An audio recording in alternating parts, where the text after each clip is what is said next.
गासिबो सेंग्रा आरो सिख्लायानो गाज्रि नङा जुदि सोरबाया गाज्रि लामायाव आगान सुरदोंब्ला जों बेखौ मोजां लामायाव लाबोनो नाजानांगोन बेनो जों सुबुं माहारिनि मावनो गोनां हाबा।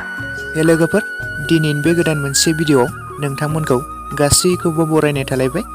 लोगोफोर 2023 बे बोसोरावनो बर'नि आबुं मोनसे एजे फिल्म्स एन्ड प्रडाक्शन बेनारनिफ्राय दिहुनजानाय गोदानै आबुं मोनसे बर' सावथुन जाय सावथुननि टाइटेलनि मुङानो जादों गोरोन्थिया सोरनि।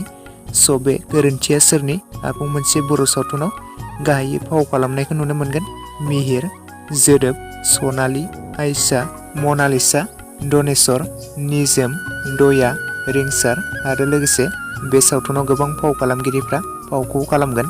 बे सावथुननि स्ट'रि डाइरेक्सनखौ खालामदों मिहिर बसुमतारी, स्क्रिप्टखौ लिरदों सनालि गयारी, मेथाइखौ रोजाबदों रिमाल दैमारी, इलिसा बर', पुर्निमा बर', प्रडिउसारखौ खालामदों जोंसार बसुमतारी बिथाङानो, डिअपि खालामदों जोदोब मिहिर दाबिद आरो एडिटरखौ खालामदों मिहिर बसुमतारी बिथाङानो। मुवायाव दङ हायनारि बसुमतारी। लोगोफोर बे सावथुना आबुं मोनसे ट्रेजेडि सावथुन जागोन दे। बे सावथुनाव बर'नि गाबनाय मिनिनाय दुखु दाहा गासैखौबो बे सावथुनाव नुनो मोनगोन दे लोगोफोर। लोगोफोर बे सावथुननि अफिसियेल ट्रेलार भिडिअखौ अलरेडि रिलिज खालामनानै होबाय। दासिमाव जुदि नोंथांमोना एजे फिल्म्स एन्ड प्रडाक्शन चेनेलाव बयबो नायाखैब्ला नायहैब्लानो जाबाय। बे सावथुननि आरो फुल भिडिअखौ बे साननैसोनि गेजेरावनो रिलिज खालामनानै होसिगोन। नोंथांमोना सोर सोर बे सावथुनखौ नायनो थाखाय एक्साइटेड जाखाबाय आंनो अननानै कमेन्ट बक्सनि गेजेरजों फोरमायहरब्लानो जाबाय। बे सावथुननि ट्रेलार भिडिअखौ नायोब्लाथ' जोबोरैनो मोजां जागोन बायदि मोनदों।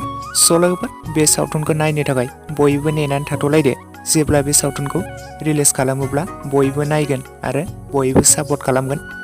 लोगोफोर लोगोसे आंनि दासिमनि भिडिअ आपडेटआ बेखिनियावनो। भिडिअखौ नायनानै जुदि मोजां मोनदोंब्ला लाइक खालामोब्लानो जाबाय आरो लोगोसे चेनेलाव गोदानै फैदोंब्ला साबस्क्राइब खालामनानै खाथिनि बेल आइकनखौबो अल प्रेस खालामना लाबानो जाबाय जाहाथे नोंथांमोना बेफोरबायदि फैनो गोनां सावथुन आरो एलबामफोरनि भिडिअ आपडेटखौ मोनबाय थायो।